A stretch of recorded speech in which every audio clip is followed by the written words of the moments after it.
Grade বাস্তবায়নের দাবিতে প্রাথমিক বিদ্যালয়ের শিক্ষকরাও কর্মবিরতি পালন করছেন। এতে ব্যাহত হচ্ছে ক্লাস পরীক্ষা কার্যক্রম। এ নিয়ে আরও বিস্তারিত জানাতে কুমিল্লা থেকে যুক্ত হচ্ছেন সহকর্মী খালেদ সাইফুল্লাহ ও কুষ্টিয়া থেকে যুক্ত হয়েছেন মেজবাউদ্দিন পলাশ।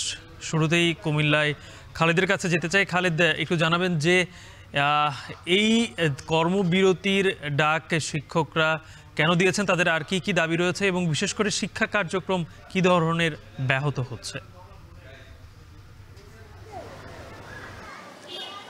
গালিব, কুমিল্লার সকল শিক্ষা প্রতিষ্ঠানে কিন্তু প্রাথমিক বিদ্যালয়ের সহকারী শিক্ষকদের যে কর্মবিরতি তার একটি প্রভাব পড়েছে এবং যার ফলে আমরা দেখতে পাচ্ছি যে শিক্ষা প্রতিষ্ঠানে সকাল থেকেই পরীক্ষার জন্য যে সকল শিক্ষার্থীরা জড়ো হয়েছিলেন তারা কিন্তু একে একে চলে যেতে শুরু করেছেন। আমি কুমিল্লা সদর উপজেলার রিয়াজউদ্দিন সরকারি প্রাথমিক বিদ্যালয়ে আছি। এখানে আমরা শিক্ষার্থীদেরকে বাইরে খেলাধুলা করতে দেখছি, কিন্তু শ্রেণীকক্ষ ফাঁকা। এরকমভাবে কিন্তু সদর উপজেলা এবং কুমিল্লার 17টি উপজেলায় প্রায় 21-এর শিক্ষা প্রতিষ্ঠানে কিন্তু একই অবস্থা বিরাজ করছে, যে শিক্ষা প্রতিষ্ঠানগুলোতে সহকারী শিক্ষকরা কর্মবিরতি পালন করছেন এবং আজকে যে বার্ষিক পরীক্ষা নির্ধারিত ছিল তা কিন্তু অনেক জায়গাতেই অনুষ্ঠিত হচ্ছে না। আমি জেলা প্রাথমিক শিক্ষা অফিসারের সাথে কথা বলেছি, তিনি জানিয়েছেন প্রধান শিক্ষকের মাধ্যমে তারা পরীক্ষা নেওয়ার চেষ্টা করছেন, কিন্তু অনেক জায়গায় কিন্তু সহকারী শিক্ষকদের কর্মবিরতির ফলে কিন্তু আসলে পরীক্ষা নেওয়া সম্ভব হচ্ছে না, কারণ প্রধান শিক্ষক কিংবা স্কুলের অফিস সহকারীদের মাধ্যমে কিন্তু এত বড় একটি পরীক্ষা নেওয়া অনেকটাই কঠিন এবং যেটির একটি নেতিবাচক প্রভাব কিন্তু পড়েছে। সহকারী শিক্ষকরা আন্দোলনরত, তারা জানিয়েছেন যে তারা 3 দফা দাবিতে এই কর্মসূচিগুলো পালন করছেন। 11তম গ্রেডে তাদের বেতন নির্ধারণ করা এবং তাছাড়াও 10ম এবং 10 বছর এবং 16 বছর পূর্তিতে তাদের জন্য টাইম স্কেল নির্ধারণ করা হয়, যেটা বাতিল হয়ে গিয়েছিল। এবং তাছাড়া সহকারী শিক্ষক থেকে প্রধান শিক্ষক পদে তাদেরকে সরাসরি নিয়োগের জন্য, সরাসরি প্রমোশনের জন্য যে বিধিমালা সেটি যেন কার্যকর করা হয়। তো এই 3 দফা দাবিতে কিন্তু কুমিল্লাতে এই সকল শিক্ষা প্রতিষ্ঠানগুলোতে এই কর্মবিরতি পালিত হচ্ছে। আমরা এ নিয়ে আরও বিস্তারিত জানতে চলে যাচ্ছি কুষ্টিয়া, সেখানে আছেন সহকর্মী পলাশ।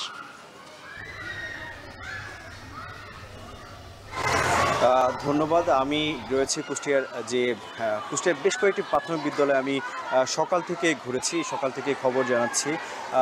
তবে আসলে আমি দেখেছি যে শিক্ষার্থীরা নির্ধারিত যে সময়, সেই সময়ে কিন্তু বিদ্যালয়ে এসেছেন, তবে পাঠদান না হওয়াতে কিন্তু তারা কিন্তু বিপাকে পড়েছেন। তারা বলছেন যে দীর্ঘদিন ধরে যে শিক্ষকদের যে আন্দোলন, সেই আন্দোলন আসলে চলমান রয়েছে। এতে তাদের যে বার্ষিক পরীক্ষা সহ অন্যান্য যে আসলে যে পাঠদানের যে বিষয়টি, সেটি কিন্তু তারা বেশ ক্ষতির মুখে পড়ছেন। এতে তাদের যে পড়াশোনার যে আগ্রহ, সেটিও হারিয়ে যাচ্ছে।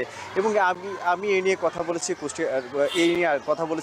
কুষ্টিয়ার যে প্রাথমিক যে শিক্ষক সমিতির যে সভাপতি মাসুদুর করিমের সাথে আমি কথা বলেছি। তিনি বলছেন যে এই যে কেন্দ্রীয় নির্দেশনা অনুযায়ী তারা এই কর্মবিরতি তারা পালন করছেন। তারা শিক্ষকদের যে 3 দফা, সেই দফা কিন্তু শুধুমাত্র যে শিক্ষকদের মর্যাদার যে লড়াই, সেটি আসলে সেই দাবি আসলে এগুলো জানিয়ে যাচ্ছেন। এবং এটি কিন্তু দীর্ঘদিন ধরে সরকার এটি না মানার কারণে কিন্তু তারাও কিন্তু বেশ এ নিয়ে কিন্তু ক্ষুব্ধ। তারা বলছেন যে দীর্ঘদিন ধরে কিন্তু তাদের যে দাবি না মানার কারণে কিন্তু তারাও কিন্তু বেশ অস্বস্তির মধ্যে পড়েছেন। আমি এই নিয়ে কিন্তু কথা বলেছি অভিভাবকদের সাথে। অভিভাবকরা বলছেন যে এই যে শিক্ষকদের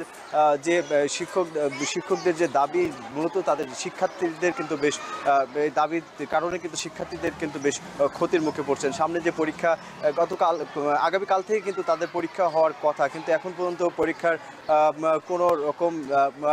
কোনো রকম যে বিষয়টি, প্রস্তুতির যে বিষয়টি, সেটি আসলে তারা দেখছেন না। এই ছিল আমার কাছে কুষ্টিয়া থেকে গালিব। 11তম গ্রেড বাস্তবায়নের দাবিতে প্রাথমিক বিদ্যালয়ের শিক্ষকরা কর্মবিরতি পালন করছেন, সে বিষয়ে জানাচ্ছিলেন সহকর্মীরা।